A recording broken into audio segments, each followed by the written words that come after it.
Olá, meus amigos, bem-vindo a 2018, bem-vindo ao assunto principal. O primeiro programa do ano traz um monte de informações para vocês que estão querendo saber sobre as novidades que aconteceram naquela feira, a CES lá na Califórnia, se eu não me engano, lá nos Estados Unidos. Essa feira, ela acontece anualmente e traz novidades sobre vários assuntos ligados à tecnologia, diferente da Fotoquina, que é uma feira de fotografia. Mas ela tem várias coisas, vários fabricantes lançam coisas durante essa feira, e eu vou trazer aqui para vocês, então, um resumão, assim, mais ou menos, do que eu achei interessante que foi lançado, que tem a ver com a parte de fotografia. Mas antes disso, quero lembrar que você pode participar do assunto principal mandando perguntas, mandando fotografias para serem comentadas aqui. E o e-mail para isso é assuntoprincipal@fotostv.com.br, certo? Então você, meu caro assinante da Fotos TV, tem acesso ao programa aqui inteiro, aqui a partir da plataforma, e também acesso ao programa, o outro programa que eu gravo, que é o assunto o Odisseia Fotográfica. Então o assunto principal é o programa de notícias e o Odisseia Fotográfica é o programa de aventura em fotografia, onde eu trago várias técnicas sendo aplicadas na prática, certo? Muito bem. Vamos começar então. Eu tenho aqui, alguns lançamentos da DJI, tá? Que fez alguns lançamentos interessantes, principalmente na área de estabilizadores de imagem. Eu vou atualizar aqui a página. Eu juro para vocês que eu tinha deixado bonitinho aberto, tá? Mas é claro que essas coisas de internet às vezes dão uma trancadinha. Vou começar por esse outro aqui, DJI Osmo Mobile, tá? Esse produto aqui é o produto que é usado para fazer a estabilização de imagem do celular. Deixa eu ver, o meu celular não está aqui. Ele usa para fazer a estabilização de imagem do celular para você poder filmar com o celular e você faz movimentos bruscos, caminha e tal, e ele não treme a imagem. Os primeiros programas Odisseia Fotográfica eu gravei com uma versão anterior desse Osmo Mobile. Ótimo, olha, adorei o produto, a DJI faz produtos com acabamento muito bom, a interatividade com os aplicativos do celular são ótimas, ela sempre mantém os aplicativos atualizados. Eu não continuei usando o celular para fazer a gravação, porque o celular ele é muito retangular e os lugares que eu gravo costuma ter muito vento. E isso, a hora que o vento bate no celular, ele dá uma tremidinha. Então, por isso que eu não continuo gravando o assunto principal, o Odisseia Fotográfica, com o celular e o Osmo Mobile. Mas se você assistiu o primeiro ou o segundo programa, vai ser dessa maneira. Você vai perceber que é incrível. Eu estou andando no meio de um rio me gravando e parece que é outra pessoa me gravando de tão estável, sabe? É perfeito. E ela lançou agora, então, a segunda versão desse estabilizador. É uma versão agora que permite que você faça também imagens na vertical. Tá? É claro que para filmagem não é interessante esse formato na vertical, mas para fotografia é bem interessante. E ele tem uns controles extras que no primeiro não tinha. Por exemplo, ele consegue controlar o zoom da lente aqui. Deixa eu aumentar um pouquinho essa imagem para você conseguir ver aqui o botãozinho. Bom, ele não está deixando, eu amplio, mas ele não deixa, mas é esse botãozinho aqui do lado. Antes não existia. Tá? Ele vai permitir com que você... aqui abriu. Ele tem zoom, então antes você precisava tocar na tela para fazer o zoom, agora você usa esse controle. Isso daqui é o joystick normal de movimentação, ele se movimenta para um lado e para o outro, e faz a fotografia. E isso daqui é o botãozinho que grava o vídeo, certo? Então, esse Osmo Mobile 2, ele trouxe algumas inovações, como esses controles novos.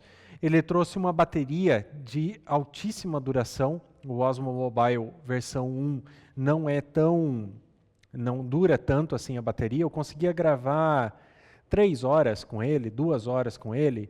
Esse daqui está dizendo que deve gravar 15 horas com ele, o que é incrível, né? Ele tem também aqui uma capacidade de movimentação muito maior.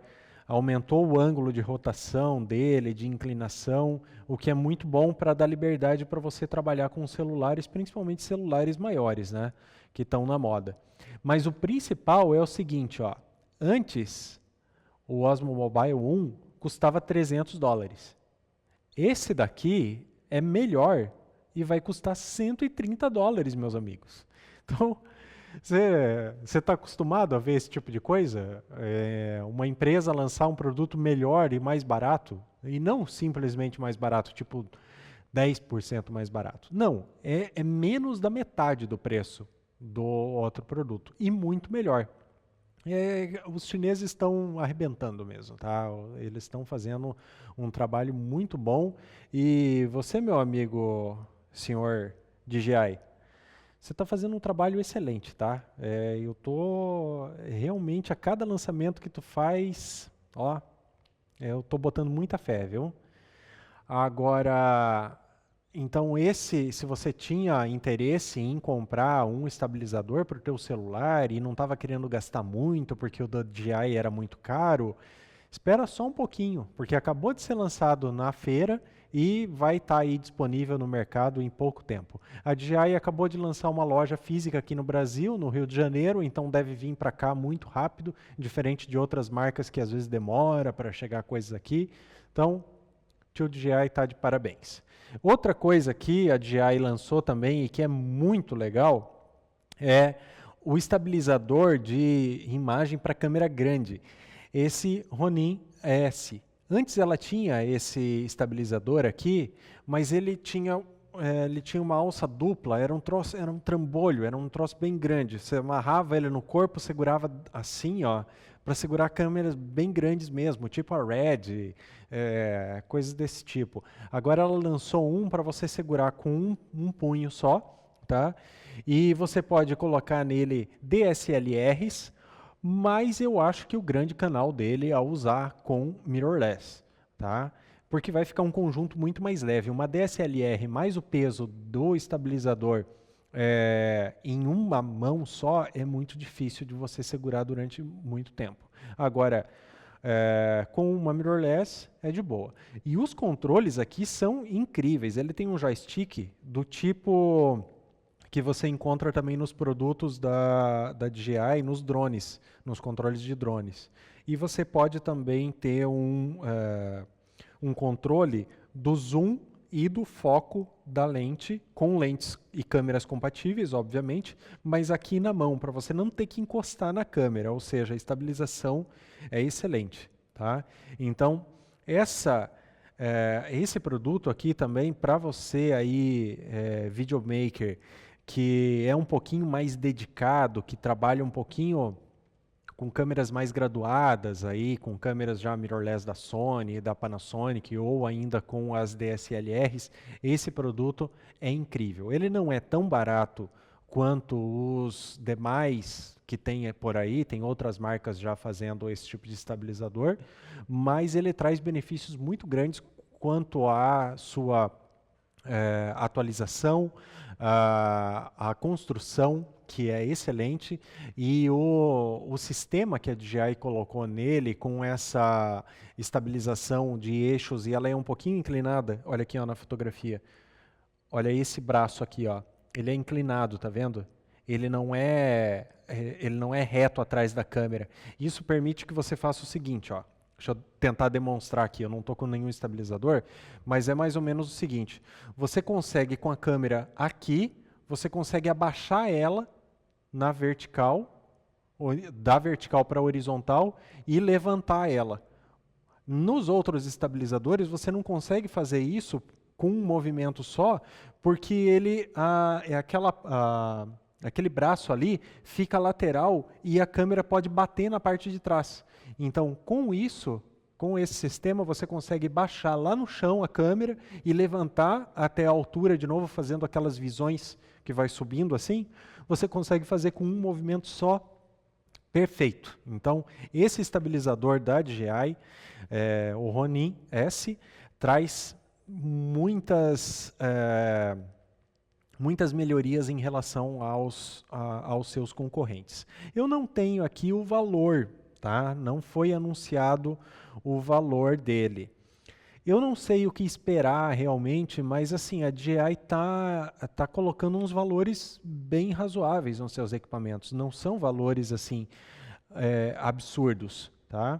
Então, ele não tem aqui, ó, ele está marcando aqui o valor do Osmo Mobile, $130, mas no estabilizador para câmera grande não tem o valor ainda. Não sei, talvez algo em torno de $1.000. Eu acho que $1.000 vale o equipamento que está sendo oferecido. Eu acho que algo em torno de $1.000 vai ser o preço desse equipamento. Lembrando que é um equipamento para câmeras de grande porte, então a construção dele é totalmente diferente do Osmo Mobile, certo? Muito bem. Esses são os dois lançamentos, então, da DJI.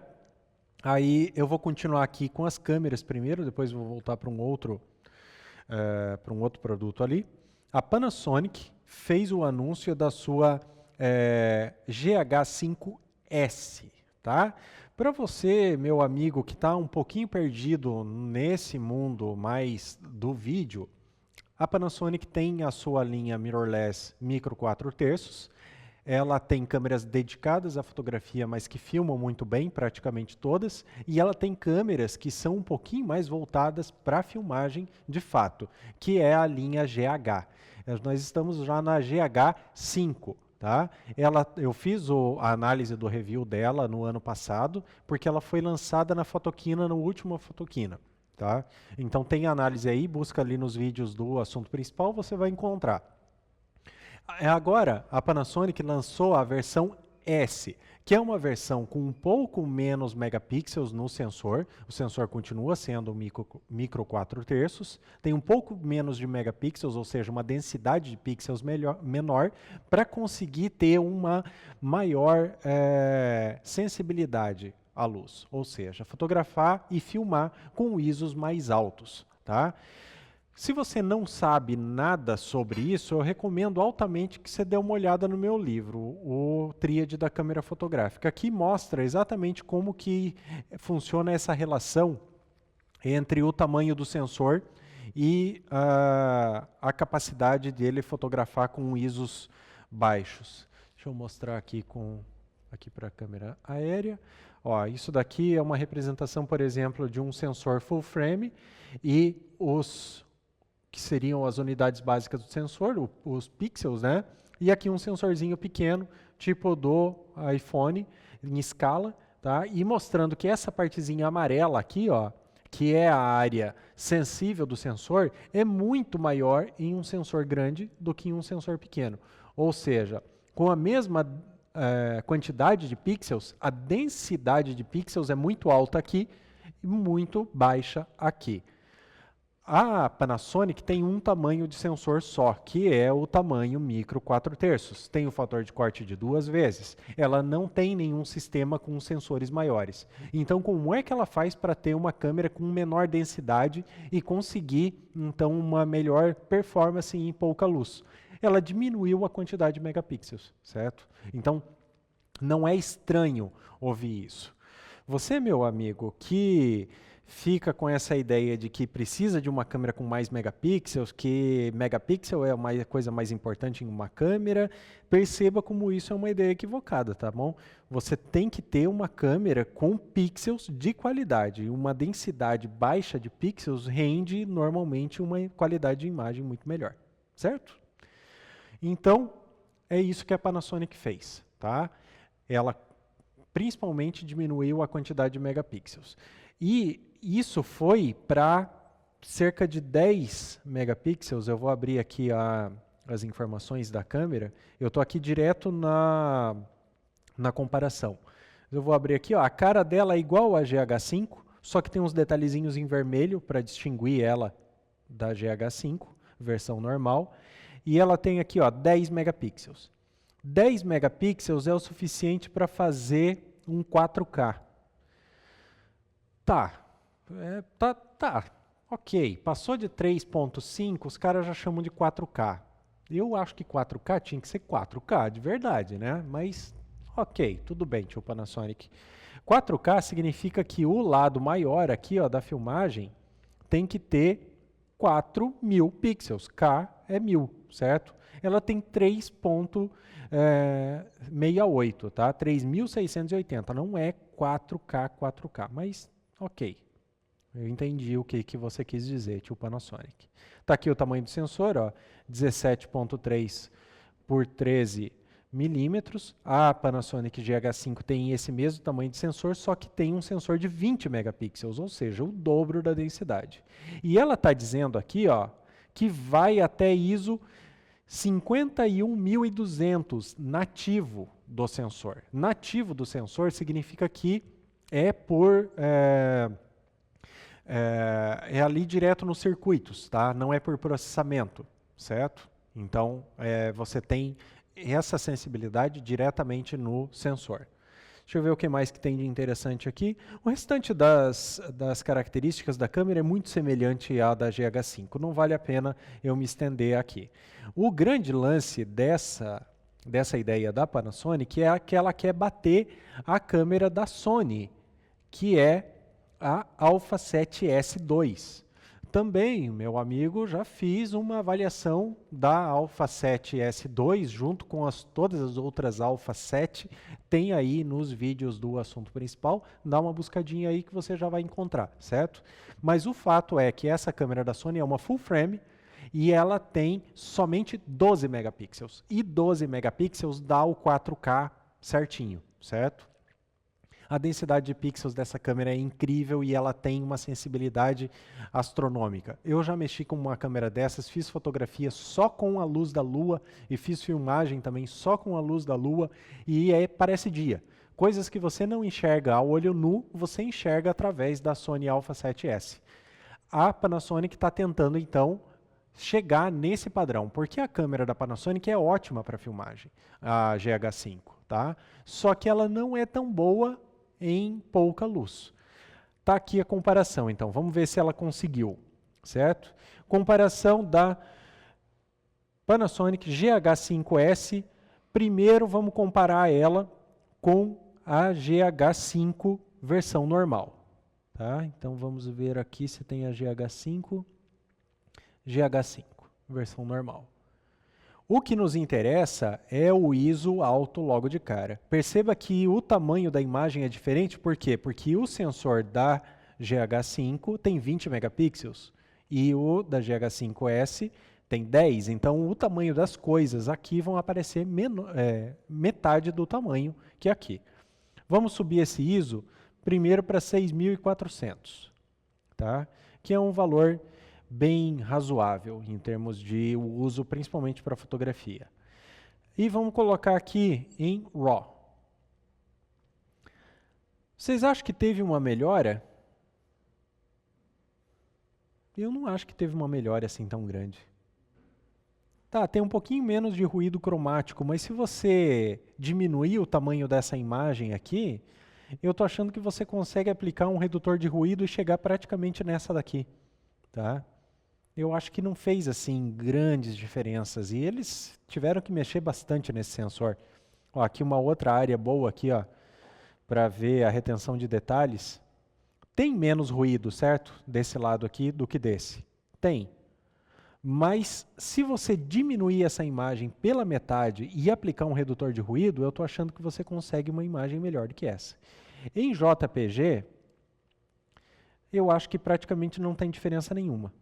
Ó, tá? Em termos de ruído, com o processamento da câmera. É claro que a GH5 consegue reter um pouquinho mais de detalhe, mas, de novo, ressalto que se você diminuir o tamanho dessa imagem aqui até chegar aqui, eu acho que você vai ter mais ou menos a mesma coisa.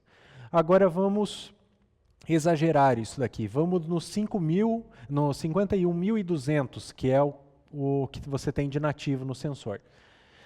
Vira uma caca a imagem, né? Olha só, isso aqui não dá para ver quase detalhamento nenhum. Se eu colocar em RAW, Bom, aí temos a velha conhecida textura de tapete persa, né? Parece que isso daqui é um daqueles tapetes bordado, porque não dá para ver nada, só dá para ver um monte de ruído. E isso daqui é o 25.600, ó, porque a GH5 não vai até 51.200. Então, ok, para ISO muito, extremamente alto, a GH5 trouxe um pouquinho mais de benefício. Vamos comparar com a rainha até então, a Alpha 7S2. Olha só isso aqui. Olha só essa diferença. Isso daqui eu estou em RAW primeiro, tá? Sem nenhum filtro de redução de ruído.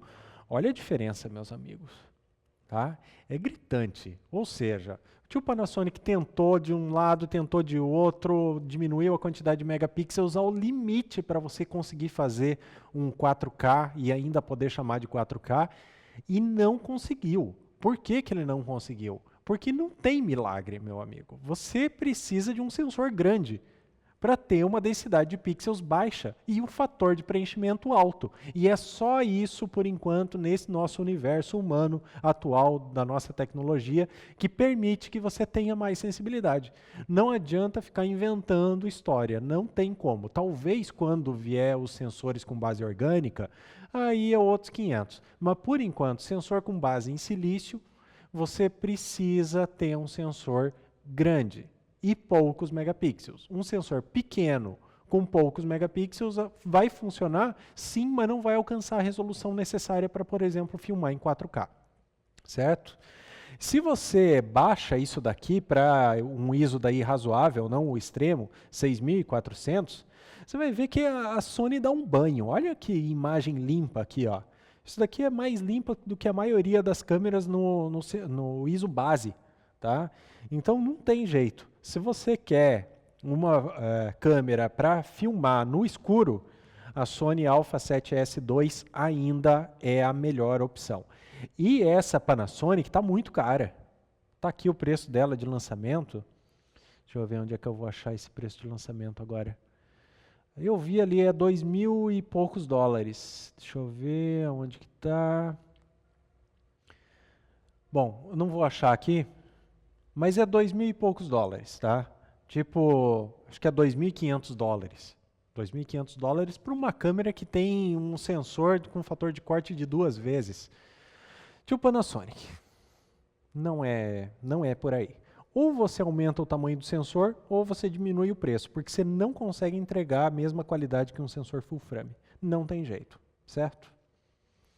É isso. Então, mais uma tentativa da Panasonic. Eu sou fã da marca, acho que a marca é muito boa, que tem produtos muito bons, mas 2.500 dólares por uma câmera que quase chega no 4K, mas não chega, e também que não consegue alcançar uma câmera que tem aí 2 anos, a Alpha 7S tem 2 anos já de defasagem no mercado. E outra, tio Panasonic, você tirou o IBIS, você tirou a estabilização de imagem da câmera em sensor. Isso é ridículo. Então eu acho que finalmente você deu um passo em falso. Eu não gostei nem um pouquinho desse lançamento. Eu acho que não vai vender muito. Eu acho que as pessoas vão continuar comprando GH5, que quase não tem diferença, e que pelo menos é mais barata e ainda tem o sensor estabilizado, certo? Então, não foi dessa vez. Outro lançamento de câmera aqui, ó, que eu também acho que não é dessa vez, é a Hasselblad H6D com o Beck 400C, que faz múltiplas fotografias para você conseguir fazer imagens de 400 megapixels. Tá? Daqui a pouco, você não vai mais ouvir falar em megapixels, você vai ouvir falar em gigapixel, porque essa câmera aqui é quase meio gigapixel. Entende? Quase meio gigapixel, é 0.4 gigapixel. Daqui a pouco a gente está falando de gigapixel e não de megapixel mais. Que coisa doida isso, né? Mas isso daqui não é de resolução do sensor. O sensor tem 100 megapixels, o que já é bastante impressionante, né?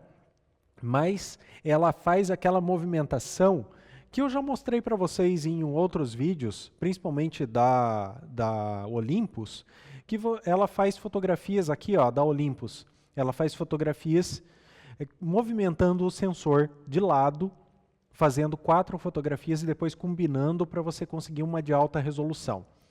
A da Hasselblad, ela tem essa movimentação, mas é um pouquinho diferente a maneira como ela funciona. As da Olympus, da Pentax, da Panasonic, deixa eu ver quem mais que está fazendo Pixel Shift. A Sony Alpha 7R3 está fazendo Pixel Shift. Eles têm o sensor estabilizado. Então, esses sensores eles se movimentam em 5 eixos e vão fazendo várias fotografias em sequência, depois empilha tudo e faz uma fotografia enorme.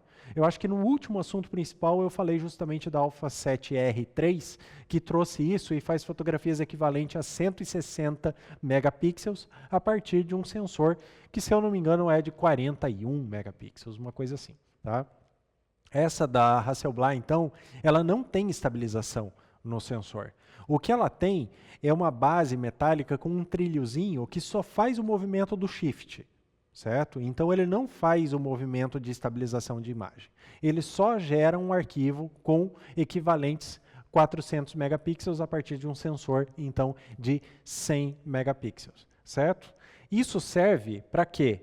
Para fazer fotografia de produto, não tem outra finalidade. Eu vou abrir aqui 2 imagens de exemplo que demonstram isso, tá? É esse besouro aqui, ó, que eles fotografaram para fazer a comparação. Então, primeiro aqui eu estou abrindo a imagem em 100%, tá? Ela não está com os 400 megapixels aqui, eu iria levar alguns minutos para abrir essa imagem com 400 megapixels, mas ela está num tamanho bem razoável aqui, ó, só para você se localizar, tá? Então, do besouro inteiro, a próxima imagem que eu vou mostrar é um quadradinho dessa parte aqui, ó. Ok? É um quadradinho dessa parte. E é essa imagem aqui, ó. Então, vocês têm uma fotografia de 100 megapixels, tá? Ampliada 400%, e aqui você tem as 4 fotografias empilhadas, ampliada 400%, e aqui você tem 6 fotografias empilhadas, aumentada então em 200%.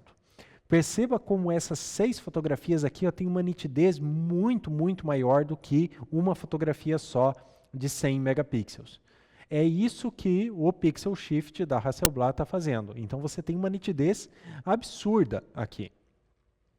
Isso só serve para fotografia de produtos, infelizmente, porque enquanto a câmera está fazendo essa movimentação, se a câmera ou o objeto se movimentar, você vai ter um fantasma e aí você perde nitidez ao invés de ganhar nitidez. Isso tem utilidade? Eu não sei. Quem é que precisa de 400 megapixels? Eu não sei se isso tem tanta utilidade assim, mas o fato é que eles não conseguem aumentar a quantidade de megapixels porque vai destruir o sensor, porque vai ter uma densidade de pixels muito alta e ele não vai ser muito bom em pouca luz, então o que eles fazem é fazer essas gambiarrinhas, porque a tecnologia de sensor com base de silício já não dá mais não tem mais o que fazer com ela, certo? E daí olha aqui ó, de novo no exemplo, olha essa parte aqui ó. Está vendo que ela não tem nitidez em exemplo nenhum? Esse canto aqui? Por quê? Porque está fora da profundidade de campo da lente. Então você consegue ter uma nitidez absurda? Sim, mas tem pontos onde você não consegue uma nitidez muito alta porque simplesmente a lente da câmera não vai permitir que você tenha uma nitidez muito alta. Então também não adianta você ter essa tecnologia toda e usar uma lente ruim ou ter um assunto que não cabe dentro da profundidade de campo, porque aí você vai ter que fechar o obturador e aí vai aumentar a difração, fechar o diafragma, vai aumentar a difração e vai acabar com a resolução da imagem. Então, você que estava separando 40 mil dólares, 40 mil dólares, tá? Você que estava separando 50, dá para arredondar para 50. Você que estava separando 50 mil dólares para comprar uma médio formato da Hasselblad, uma H6, não fique esperando por essa que faz o Pixel Shift, porque não faz nada além do que você poderia fazer com a outra. 100 megapixels já é uma resolução absurda. Não, isso daqui é só uma perfumaria porque eles não conseguem inventar mais nada.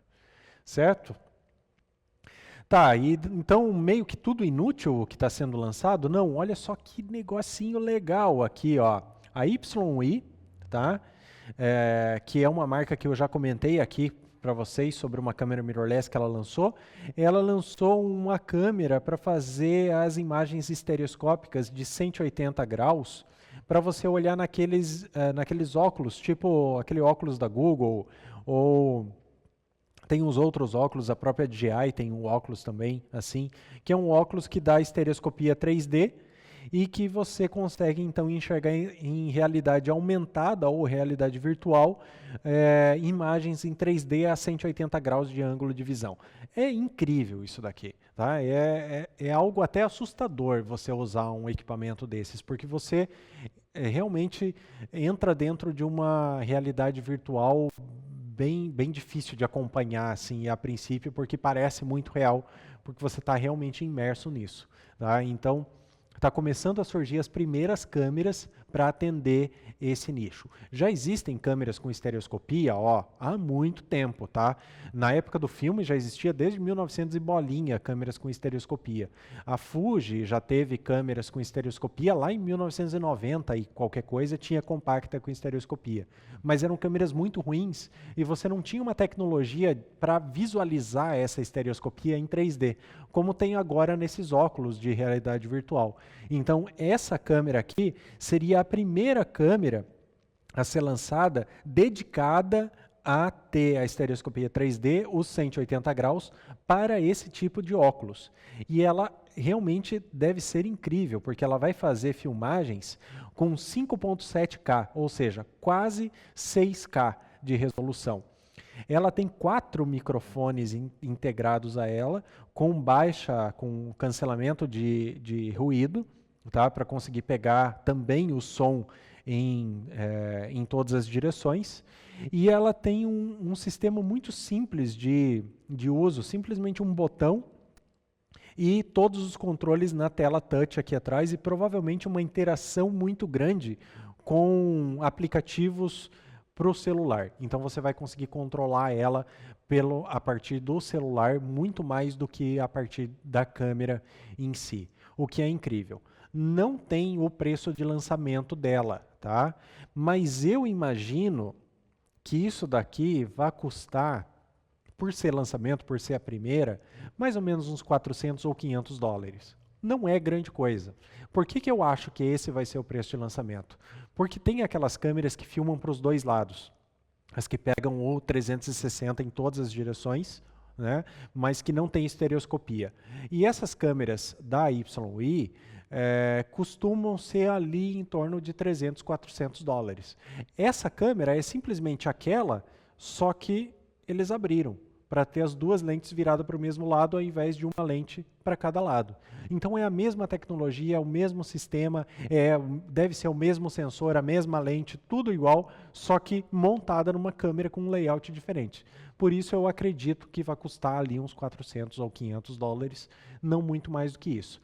E esperamos uma enxurrada de outras câmeras desse tipo, provavelmente da GoPro, de outras marcas como a Xiaomi, como a Insta360 e assim por diante, que são câmeras que já são fabricantes que já têm a câmera que faz o 360, mas que ainda não tem esse que faz com estereoscopia. Então, novidades por aí pela frente, nesse nicho da fotografia interativa, da filmagem interativa, que é realmente algo que tende a explodir nos próximos anos.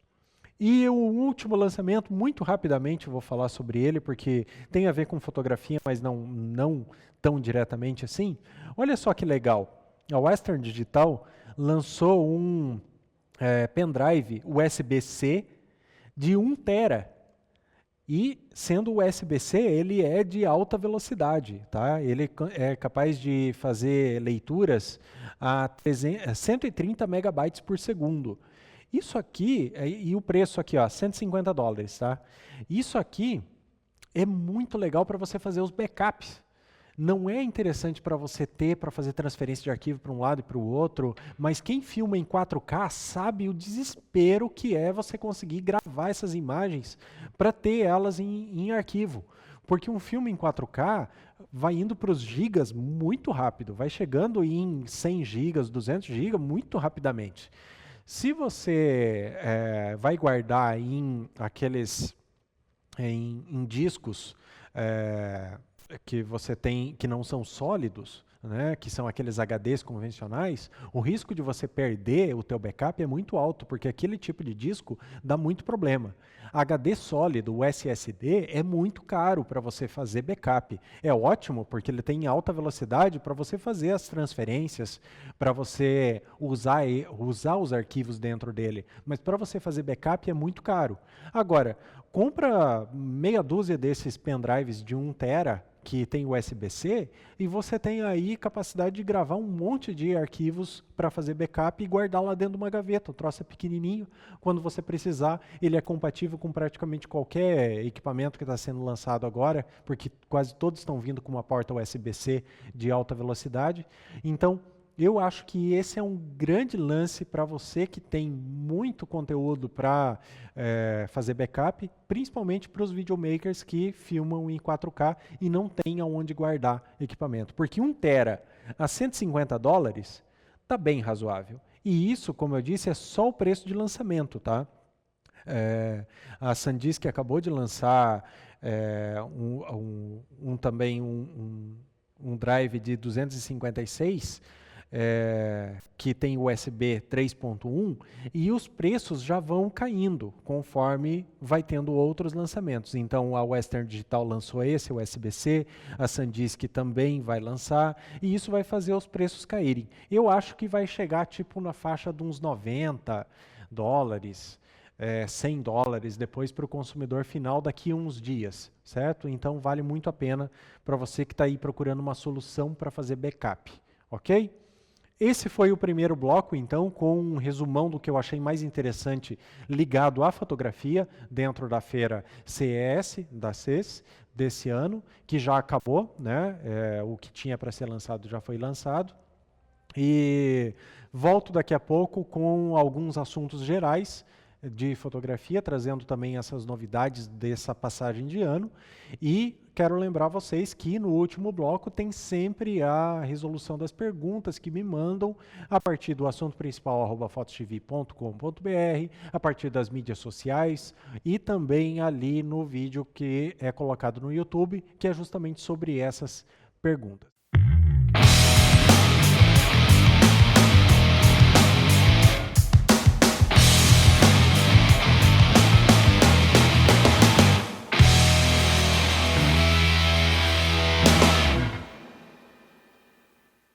Muito bem, esse é o segundo bloco do assunto principal. Agora eu vou trazer algumas novidades de âmbito geral sobre a fotografia que aconteceram desde o último assunto principal que foi gravado ali em dezembro. Tá? Muita coisa aconteceu nesse meio tempo, eu vou trazer as principais, certo? Depois algumas vão ficar para outros dias, mas você que tem sugestão de alguma pauta, quer que eu comente sobre algum assunto, manda um e-mail para assuntoprincipal@fotostv.com.br que você me ajuda muito dizendo sobre que assunto que você está querendo que eu fale, certo? Aproveita também, se tem alguma dúvida, alguma sugestão ou qualquer coisa do tipo, manda para lá que a gente dá um jeito de atender o seu pedido. Bom, eu vou começar. Sabe que nesse momento eu sempre dou uma malhada em alguns fabricantes, né? Eu não tenho ligação com nenhum deles, posso ser bem sincero com vocês em relação a isso. E costumo pegar pesado, pegar no pé dos fabricantes, porque para fazer propaganda, eles já estão pagando os publicitários. Alguém tem que falar mal nesse mundo das coisas para dar uma visão diferente sobre o que acontece. Então, muitas vezes, vocês dizem assim, nossa, Rômulo, mas você pegou pesado. Não, mas você não precisava ser tão enfático assim, você não precisava destruir tanto, porque não é tão ruim assim. O que eu faço é sempre trazer uma visão muito mais crítica, porque normalmente o resto do mundo tende a amenizar as coisas. E a minha crítica principal nesse programa de hoje, eu tenho 3 assuntos de crítica sobre a Canon. Tá? Então, o tio Canon pisa na bola muitas vezes para o meu gosto, entende?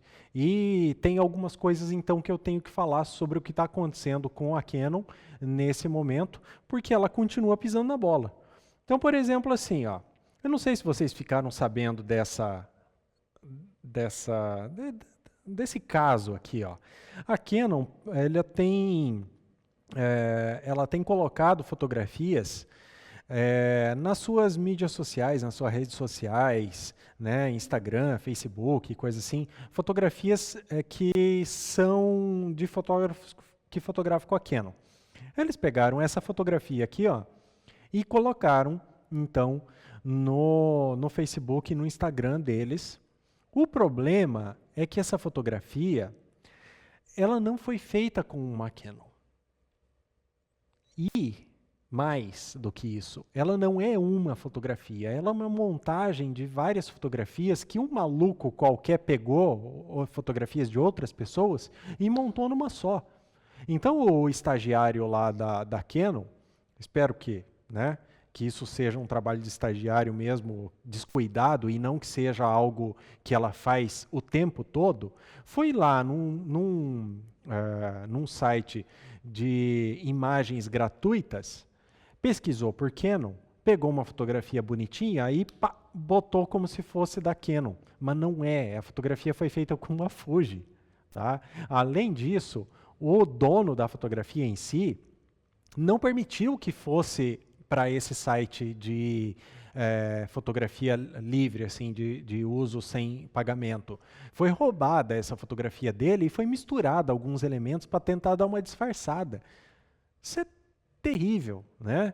Agora, não há dúvida de que isso daqui é o céu da fotografia do cara. Aqui tem um gifzinho, deixa eu ver se é esse daqui. Aqui, ó. Tá? Essa fotografia aqui, deixa eu voltar aqui para cima, porque no GIF ele anda rápido, não dá para ver. Essa fotografia foi a que a Canon colocou, a Canon usou. Tá? E essa daqui é a fotografia original, de um fotógrafo chamado Locard. Tá? Olha só, ela é um pouco diferente por causa das luzes aqui e tal, mas é que essa fotografia é uma composição de várias imagens e pegaram o céu aqui atrás dessa fotografia. Como é que eu posso afirmar isso com tanta certeza e como é que se afirma isso com tanta certeza? Olha esse risco aqui, ó, do avião que passou aqui, com essas nuvens de baixa altitude. Tá? Olha como é perfeito o encaixe entre as duas. Não existe nenhuma diferença. Vocês sabem a probabilidade de 2 fotógrafos estarem no mesmo lugar, ao mesmo tempo, fotografar exatamente a mesma relação de perspectiva entre uma nuvem de altíssima altitude, que é essas dos aviões, com uma nuvem de baixa altitude? É impossível, minha gente. Você ganha na loteria umas 10 vezes, mas você não consegue fazer um negócio desse. Certo? E daí está aqui, ó, o GIF é justamente uma fotografia sobre a outra para mostrar que foi recortada da fotografia do cara o céu e foi colocado um outro pedaço ali do chão junto com ela. Mas não tem condições nesse mundo de você ter 2 fotografias iguais, com o céu exatamente igual como está aqui. E aí, então, isso foi questionado, né? O dono da fotografia original questionou isso. Né? A Canon levou um tempinho para se pronunciar. E essa é a resposta, justamente, da Canon. A Canon... Eu tenho que me concentrar, eu tenho que puxar energias, assim. Ó. Eu vou falar para cá. Vou falar para cá. O tio Canon falou assim, não é a mesma fotografia. Ela tem elementos parecidos porque foi uma casualidade, mas você não tem a mesma fotografia. Você tem elementos diferentes, o chão ali está diferente, as árvores estão diferentes, não é a mesma fotografia. Então, além de roubar uma fotografia, né, de um site, roubar foi uma palavra muito dura. Além de pegar uma fotografia de um site de compartilhamento público, ou seja, não pagar por esse serviço, Né? A Canon é uma gigante, por que ela não paga para os fotógrafos, ou financiam os fotógrafos, ou dão uma ajuda para os fotógrafos para eles darem as fotografias para ser divulgada? Não, ela vai lá é tipo um Shutterstock da vida. Deixa eu ver como é que é o nome do lugar aqui que foi pego. Um Splash, aqui ó, esse site aqui ó, que é de fotografias gratuitas. Ela vai lá e pega as fotografias para fazer publicidade de sites assim, ao invés de pagar para um fotógrafo fazer o serviço. Como é que ela quer vender câmera para um cara se ela não quer pagar para o cara fazer foto? Né? E pior, não vai conferir se a fotografia é roubada, se a fotografia é uma montagem ou o que é. Não, simplesmente pega uma fotografia a esmo e não vai fazer essa conferência. Isso é ridículo. Então, pô, tio Canon, acorda para a vida.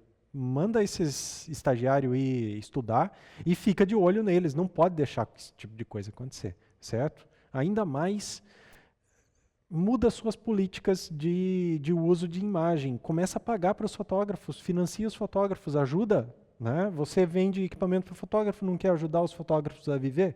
Que coisa horrível isso. Né? Então esse é o primeiro ponto. Segundo ponto, e aí eu não sei se isso é uma crítica, o que eu vou falar exatamente, se é uma crítica ou não, mas é o seguinte, ó, o CEO lá da Canon, o manda-chuva lá da Canon, o tio Canon, que eu falo sempre aqui, o tio Canon, ele deu uma entrevista para essa revista aqui, ó, tá? Que é a Nikkei, que é uma revista altamente conceituada lá, asiática. E ele, entre outras coisas aqui, ó, ele fala sobre o ano fiscal de 2008, a expectativa, os planos, né? E uma das coisas que ele falou aqui é que a Canon está deixando muito a desejar em termos de inovação e que eles sabem disso. Então, o manda-chuva, o tio Canon, está dizendo o seguinte, está admitindo que a Canon está atrás de outros fabricantes em termos de inovação. Ok, muito bom que você está admitindo que está atrás em termos de inovação. Eu estou dizendo aqui há anos que a Canon está atrás em termos de inovação. Até hoje ela não tem uma câmera com 4K de entrada, sendo que tem celulares com 4K, sendo que todos os outros fabricantes têm 4K em praticamente todas as câmeras e a Canon ainda não. Então ela vem fazendo lançamento, mas sempre com o mesmo sensor, sem inovações. Justamente, todo mundo dizendo isso faz tempo para o tio Canon, e agora o tio Canon admitiu que eles estão atrás em termos de tecnologia. E como correr atrás disso? Bom, aqui tem uma outra notícia aí do site Canon Rumors, que é o seguinte, que o tio Canon está selecionando alguns fotógrafos profissionais e perguntando para eles o que é que vocês querem em uma câmera mirrorless. 10 anos depois da invenção da mirrorless, a Canon agora está perguntando para os fotógrafos o que eles querem de uma câmera mirrorless. Se a Canon está desenvolvendo uma câmera mirrorless agora, ou seja, se ela está só estudando o mercado agora, quando é que vai vir essa câmera? Quando é que vai vir a inovação? Porque a mirrorless é uma maneira de inovar. A Canon tem umas câmeras mirrorless horríveis, ela não tem nenhuma câmera mirrorless de nível profissional. Isso seria uma inovação. Mas agora que ela está consultando os fotógrafos para saber o que os fotógrafos querem. O que eu vou dizer num negócio desse? Né? O que eu vou dizer de uma coisa assim? Tá, tem que consultar, mas você está atrasado anos que você está atrás nisso. Então, né, o tio Canon está realmente decepcionando. Né? Agora, tem lançamentos para vir que podem mudar um pouco esse panorama. Já falei para vocês aqui que vai ter a 70D, a Mark III, tá para vir em março, de repente, vai vir finalmente com 4K, e ela já estava com alguns anúncios de que tinha uma mirrorless de alto padrão em desenvolvimento. Eu fiquei assustado com esse negócio de que agora é que ela está perguntando, né? Mas vai que ainda está, né, só dando uma refinada, como é que é a pegada, se quer estilo rangefinder, se quer estilo DSLR, ou seja, com o visor centralizado ou com o visor no canto, sei lá, se for algumas coisinhas, alguns detalhes só de acabamento, beleza. Mas se tiver começando a desenvolver uma câmera mirrorless do zero agora, 2018, todos os outros fabricantes vão passar à frente, inclusive Nikon. Olha aqui a Nikon. Tá? Nikon aí que está mal das pernas em termos de economia. NikonRumors.com. Nikon está desenvolvendo uma mirrorless, patenteou o mount, o novo mount. Mount Z. Z-mount. Tá? Já foi dito que não vai ser Z-mount. Certo? Ele não vai manter esse nome. Isso daí é um nome de patente. Normalmente os nomes comerciais não são Z-mount. Não são os mesmos. Então Z-mount provavelmente não vai ser. Agora, olha só que legal isso. Olha só que legal. Mentaliza aí, ó. Pega esse Z aqui, ó, e vira ele no sentido anti-horário. Conseguiu fazer isso? O que um Z virado no sentido anti-horário vira? Um N de Nikon, N-mount. Ó, potencial. Tio Nikon, se você não pensou nisso, a ideia foi minha, tá? O que esse Z-mount tem?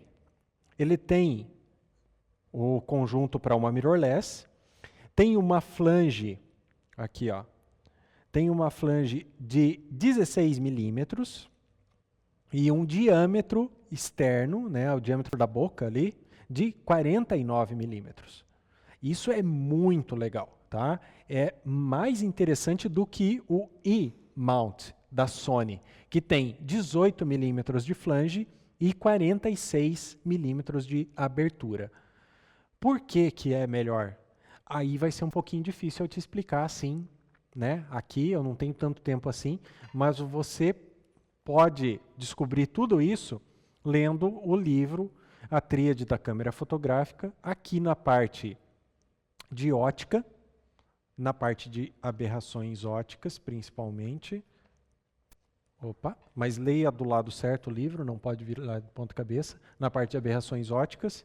E aqui atrás, aonde eu falo sobre os tipos de lente, aqui, tipos de lente, você vai entender o porquê a flange influencia na qualidade da construção da lente. Quanto menor a flange, ou seja, a distância entre a lente e o sensor, melhor, certo? Então, 16 desse novo mount da Nikon é melhor do que o da Sony, que tem 18.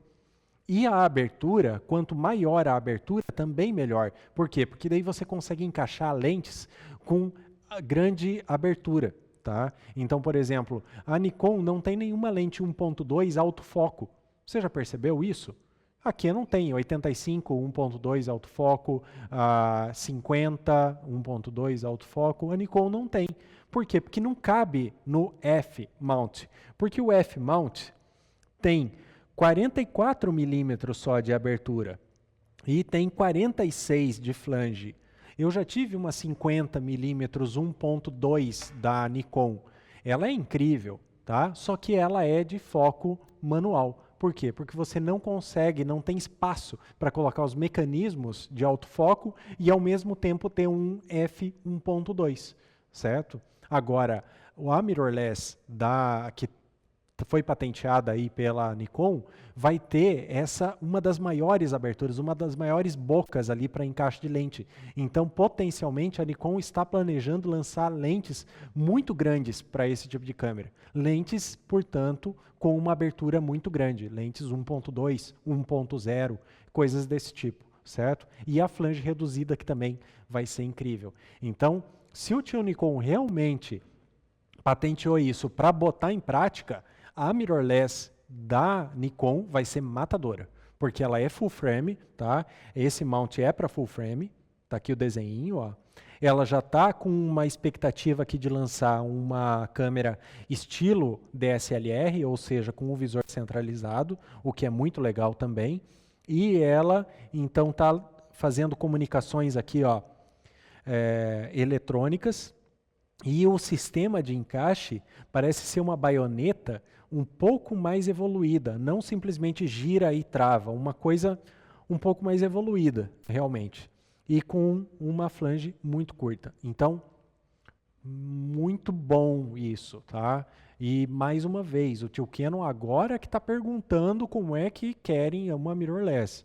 E a Nikon, de repente, essa é o retorno da Nikon. Seria uma boa, né? A Nikon conseguir dar a volta por cima em termos de finanças, porque monopólios nunca são bons. Então, deixar só a Sony dominar mirrorless, só a Canon dominar a DSLR, isso é uma coisa ruim. A gente precisa ter variedade. Quanto mais fabricante estiver fabricando, maior pressão para que os produtos sejam bem feitos e menor o valor, o custo para o consumidor. Então, tomara que realmente a Nikon esteja indo para esse caminho. Deixa eu ver o que mais aqui. Falando em caminhos, todos vocês sabem do fiasco que a GoPro fez lançando o seu drone Karma, né? Ano passado, quando só tinha os teasers do drone Karma, eu cheguei a falar que seria um produto excelente, que tinha potencial, que nem agora eu estou falando da Nikon, mirrorless, falando assim, ó, pô, se for para esse caminho é muito bom, né?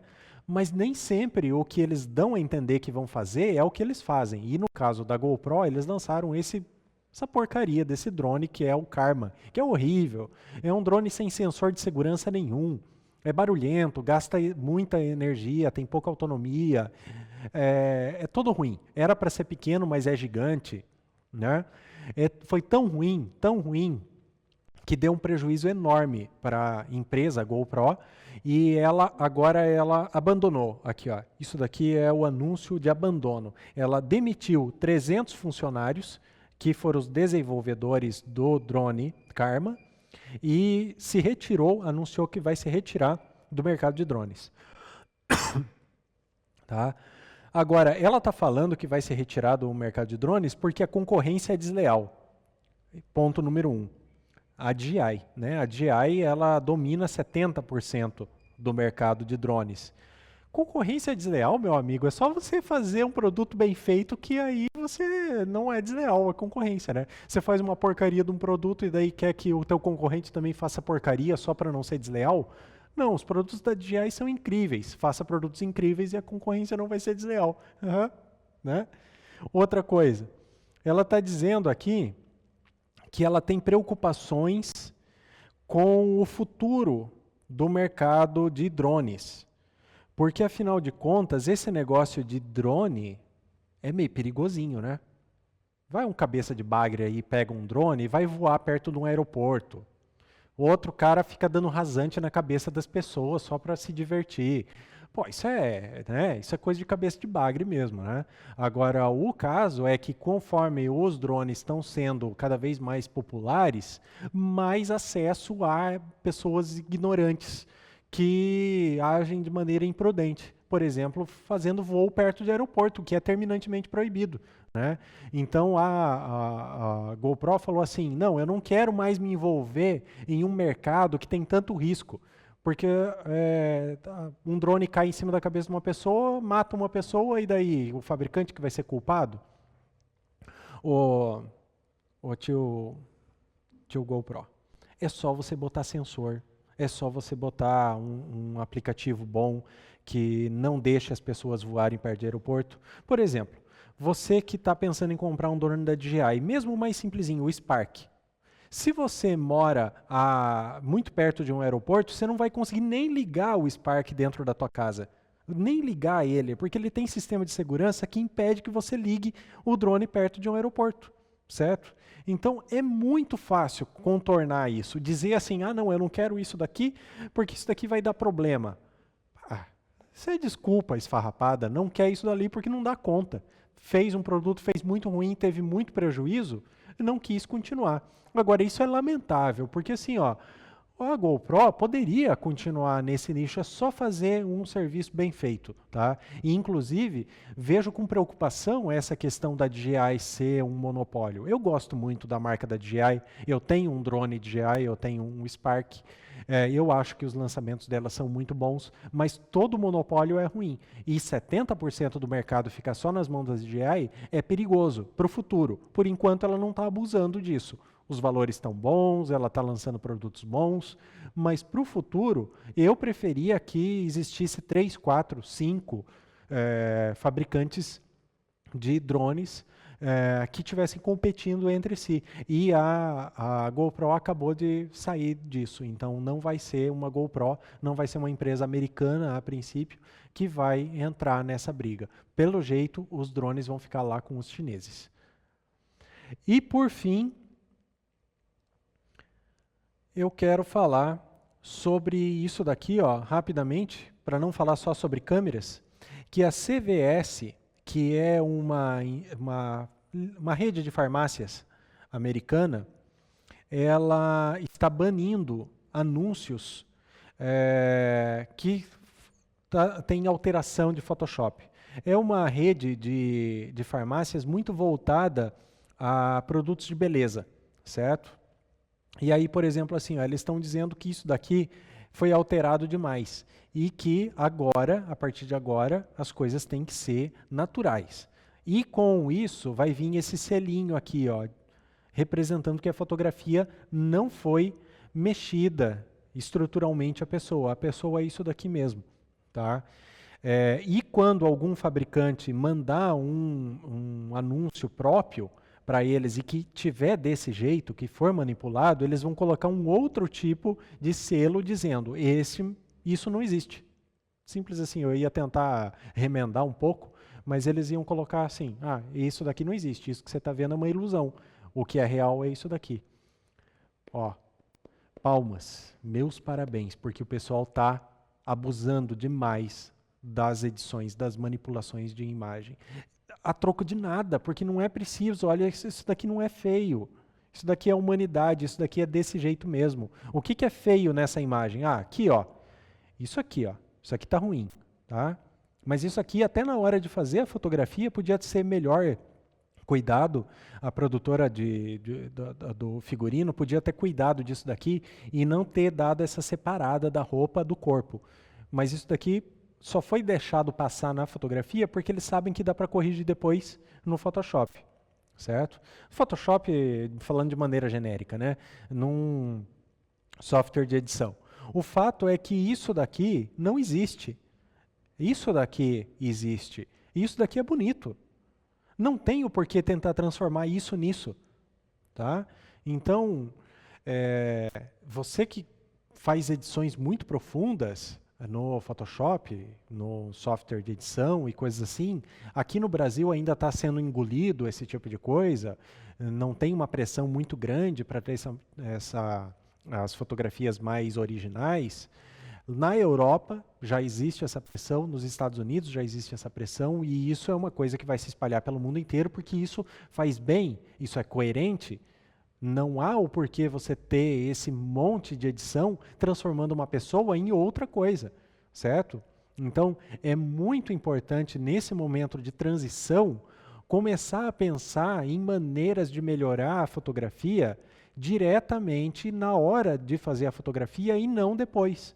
Porque, por exemplo, se o fotógrafo tivesse percebido esse detalhe aqui, ó, na hora de fazer a fotografia, e tivesse corrigido a posição da roupa aqui, lá mecanicamente, pegando a roupa e grudando um pouquinho mais para o lado do corpo, essa fotografia estaria pronta, perfeita, não precisaria de nada, não precisaria de retoque, certo? Porque é assim que as pessoas são, ok? Agora, se você é muito dependente de fazer isso daqui, você dificilmente vai se ligar que isso daqui teria que ser mexido na hora da fotografia, você vai querer fazer isso depois. Você vai fazer eventualmente uma fotografia um pouquinho mais escura, o brilho não está certo na pele, você não se preocupa porque você mexe depois no computador. Mas isso está começando a ser visto com maus olhos. Europa e Estados Unidos já estão deixando de usar esse tipo de coisa. E daqui uns dias isso vai chegar aqui no Brasil também. Então, se você é fotógrafo de moda, principalmente de moda, de book até nem tanto, porque as pessoas particularmente não se importam tanto, mas de moda, principalmente, comece a pensar, a repensar o seu fluxo de trabalho para tornar a tua fotografia o mais pronta possível diretamente da câmera, porque os teus clientes, num futuro próximo, provavelmente vão parar de gostar de fotografias com muita edição e vão começar a exigir que você, fotógrafo, entregue as fotografias mais cruas, mais como elas saíram da câmera, ok? Então fica aí o toque.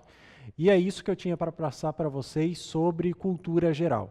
Eu volto daqui a pouco com o próximo bloco, trazendo as respostas para as perguntas que chegaram no e-mail assuntoprincipal@fotostv.com.br, também as perguntas que vêm através das mídias sociais aqui da editora Fotos e da Fotos TV, ou ali a partir do canal do YouTube, no canal da Fotos TV.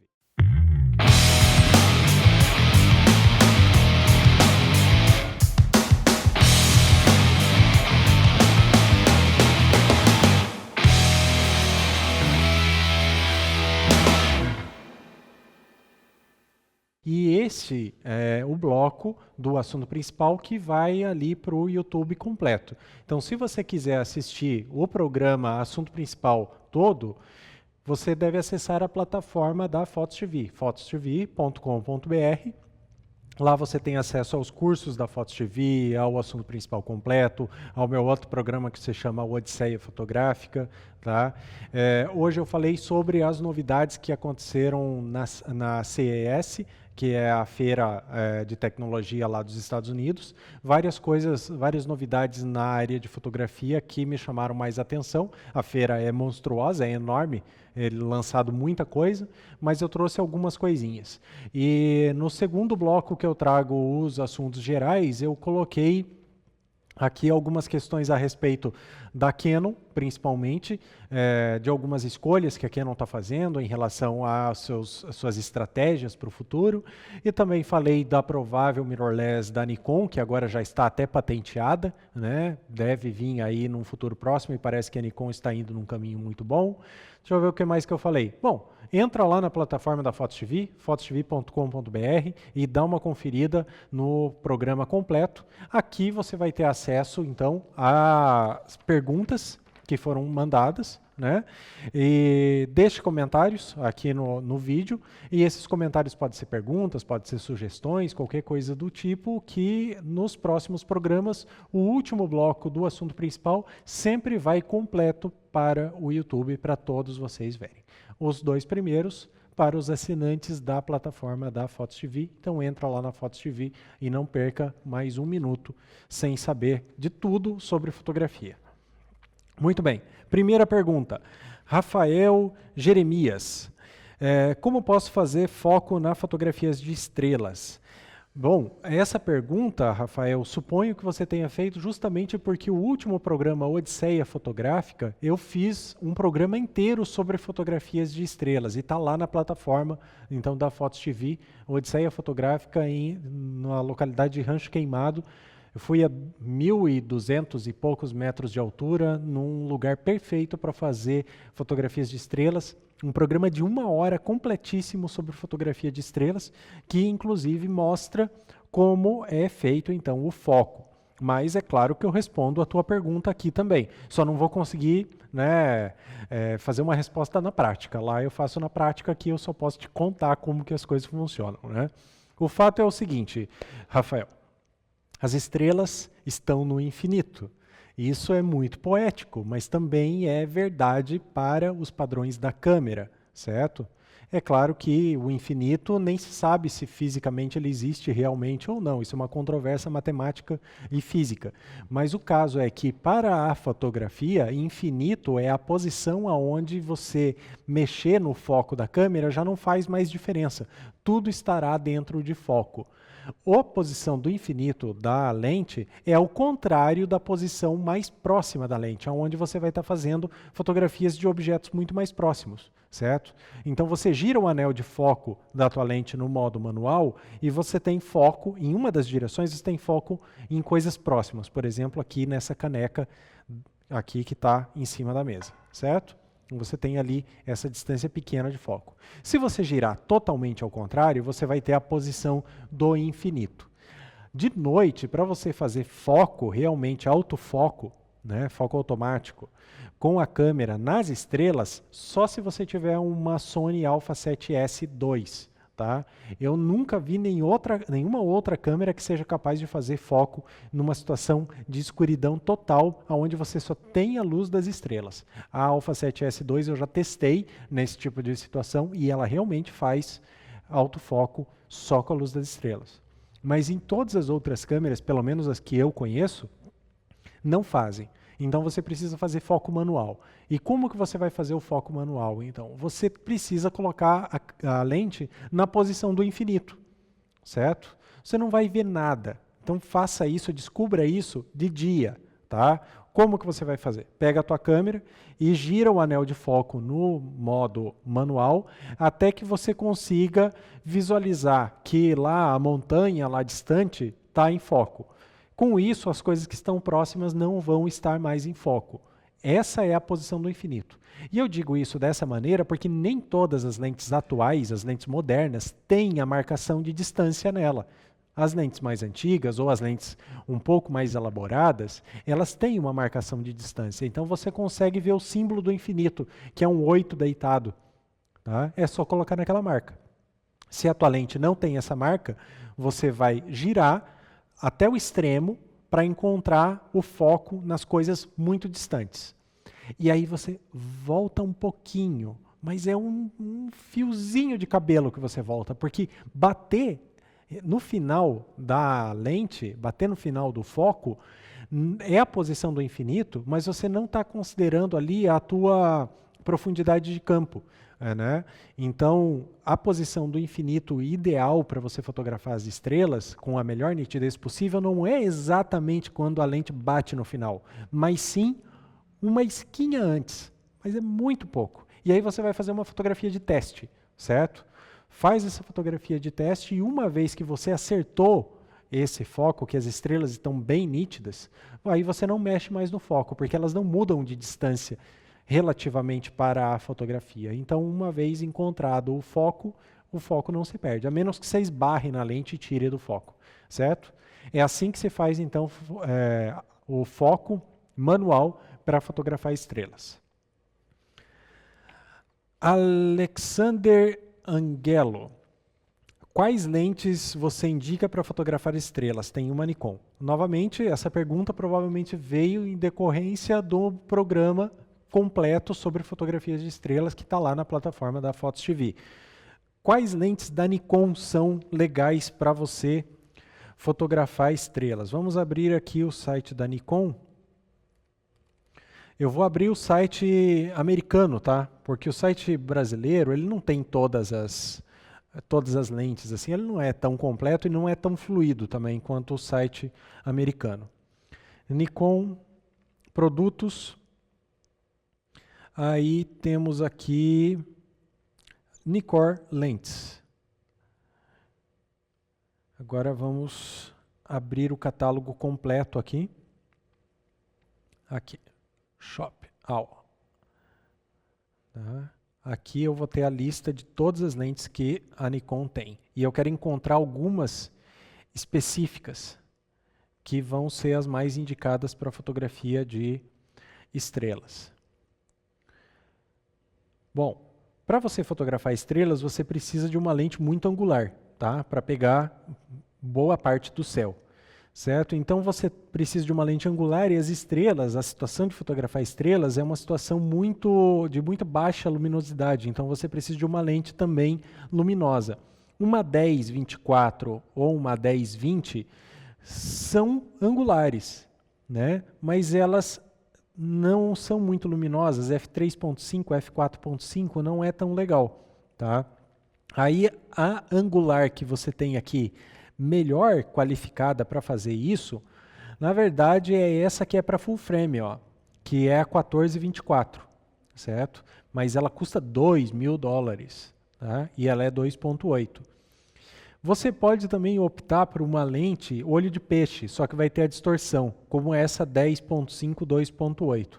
Ou seja, Para fotografia das estrelas com o fator de corte DX da Nikon, você não tem nenhuma lente que seja angular e ao mesmo tempo luminosa, certo? Isso é um problema para a Nikon. Não tem, simplesmente não tem. Tá? Agora você tem lentes não muito angulares, que aí podem ser interessantes. Por exemplo, essa daqui, ó, 20 milímetros, ela vai se comportar como uma 30, tá? Numa câmera cropada. Eu não sei, você não disse qual a câmera você tem, mas se ela for cropada, isso daqui já não é tão angular, vai se comportar como uma 30. Agora, se for uma full frame, essa 21.8 é excelente e o preço não é tão alto, $800. Aí você tem também a 24 1.4. Essa é bem cara, mas é excelente para fotografia de estrelas. Ela é 1.4.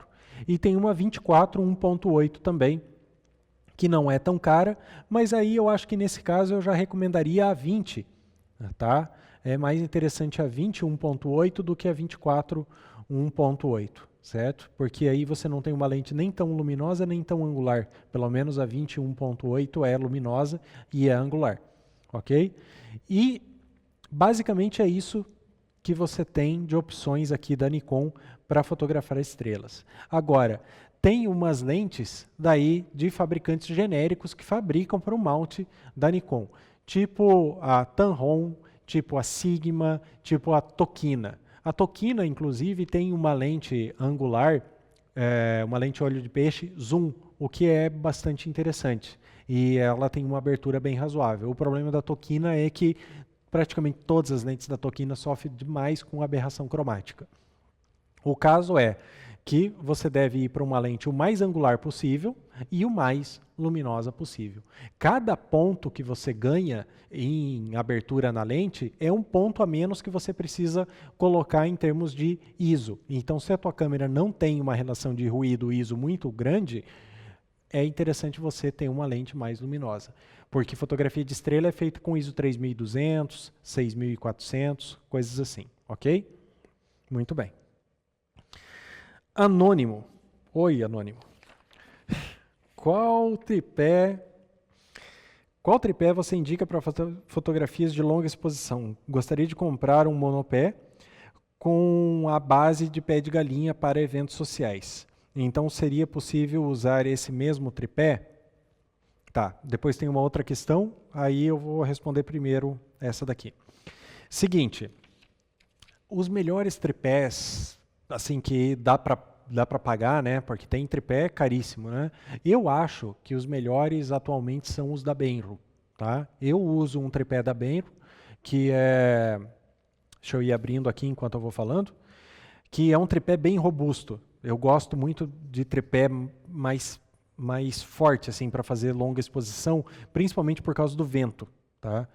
Por incrível que pareça, o vento é o pior inimigo do tripé para fazer longa exposição.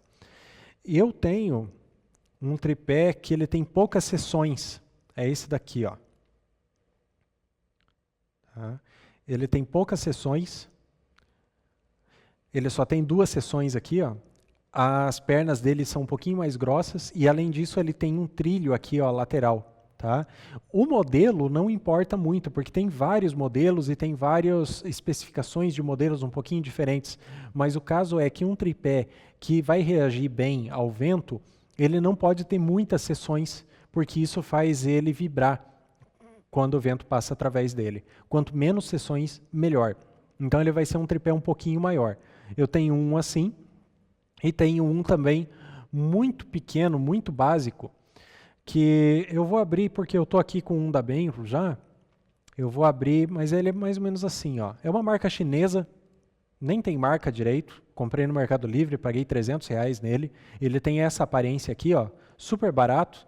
Tem várias seções, ele é bem pequenininho. E quando eu preciso levar muito equipamento, às vezes eu levo esse tripé menor. Para fazer longa exposição em lugar que não tem vento, serve, tá? Vai funcionar muito bem um tripé assim. Todos esses que eu estou te mostrando, eles têm a opção de virar um monopé, tipo isso daqui, ó. Mas você está me perguntando sobre um monopé para usar como com o pé de galinha. Então eu vou colocar aqui monopé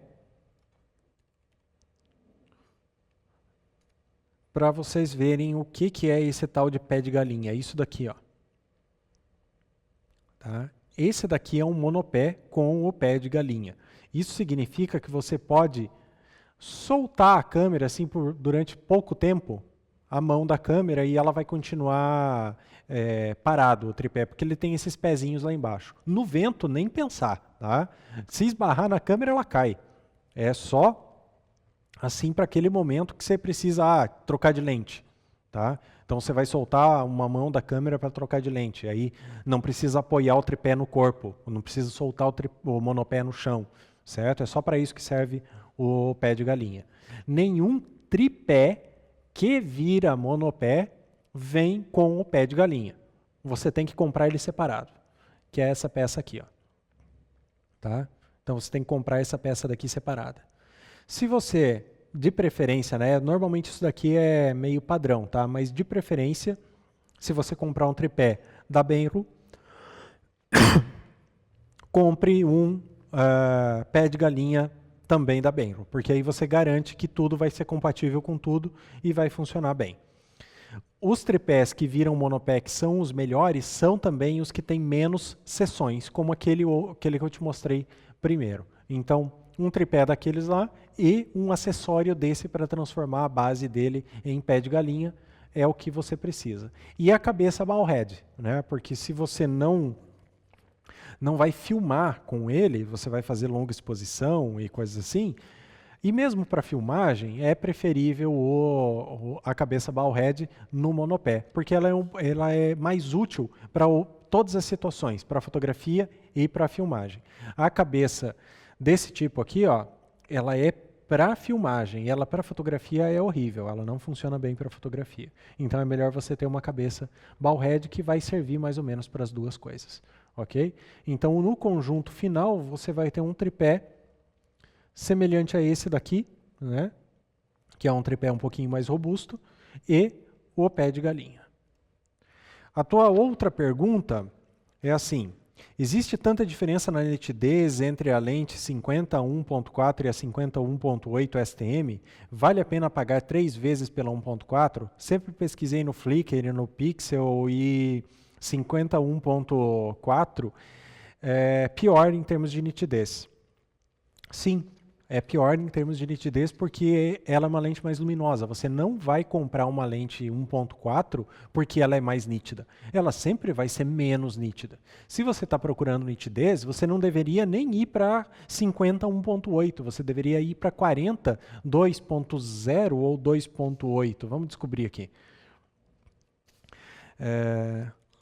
Lens Canon 40 milímetros. Essa aqui, ó. Tá? Essa lente aqui é a que você está procurando, se você quer uma lente nítida. Tá? 40 milímetros 2.8 STM, certo? A fórmula dessa lente aqui é uma fórmula de nitidez. A fórmula da 50 1.4 é uma fórmula de lente para ter grande abertura. Olha a diferença no tamanho do vidro da frente dela. Deixa eu ver se tem uma aqui de frente, olha aqui. Ó. Tá? 50 1.4. Olha o tamanho desse vidro aqui, ó. Certo? Diâmetros, grandes diâmetros, deixa eu ver se eu faço aqui para a câmera aérea. Câmera aérea, por favor.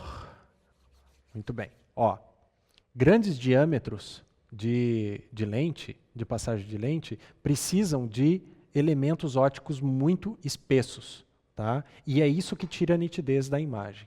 Vou mostrar aqui no livro, Tríade da Câmera Fotográfica, é meu livro que tem muita informação sobre a parte de lentes e coisas assim. Aqui você tem, por exemplo, as fórmulas ópticas, demonstradas como que elas funcionam. E aqui tem a fórmula óptica da 50 1.8. Ó, tá? Essa 50 1.8 essa 51.8, para ela conseguir ter esse diâmetro grande, então, que é o diâmetro que vai resultar em 1.8, os elementos ópticos eles precisam ser mais grossos. Está vendo como esse daqui é gordinho? Esse daqui é gordinho, certo? É isso que faz a lente perder nitidez. Tá? O nome disso é aberração esférica. Elementos ópticos muito espessos causam maior aberração esférica. Então, se você está procurando uma lente com maior nitidez, não vai ser uma lente luminosa que você vai conseguir isso. A 40 2.8 é muito mais nítida do que a 50 1.4 e muito mais nítida do que a 50 1.8, certo? Então, de fato, a tua impressão que você tem ao pesquisar no Flickr e coisa assim, de que a 51.4 não é tão nítida, é real, tá? Mas em contrapartida, ela é muito luminosa, então ela vai ter um desfoque mais pronunciado porque ela tem um diâmetro de abertura maior e ela também vai servir muito mais para fotografia em ambientes com pouca luz, porque ela é 1.4. 1.4 em relação a 2.8, você está ganhando 2 pontos de luz, certo? Então, essas são as características diferentes entre lentes luminosas e lentes de abertura intermediária, como se fosse 2.8. Não chega a ser escura, né? Não é uma 5.6. É uma lente ainda dentro do padrão ali, não chega a ser luminosa, mas 2.8 é bem razoável. Então, altamente recomendado para ti a 40mm 2.8. Muito bem. Tiago César. Gostaria de uma pergunta, se possível. Claro, pode mandar todas as perguntas que você quiser. Estou muito interessado em comprar uma Yongnuo 100mm para Nikon. Gostaria que você comentasse sobre ela, questão de nitidez e de cores. Seguinte, Thiago, eu não achei nenhum review da 100mm da Yongnuo, um review assim que dê para botar fé nele, que dê para acreditar totalmente no que está sendo dito ali. Mas os reviews que eu tenho visto das lentes da Yongnuo, num geral, são muito promissores pelo custo-benefício dela. Essa 100mm, aqui, por exemplo, deixa eu abrir aqui para ir dando contexto, essa 100mm é um dos últimos lançamentos da Yongnuo. Então ainda não tem muitas análises, tá, sobre ela. Agora, ela tende a ser muito boa, tá? Ela tende a ser bem bacaninha. Deixa eu abrir aqui. Ó, tá? Então tá aí a Yongnuo 100 2.0.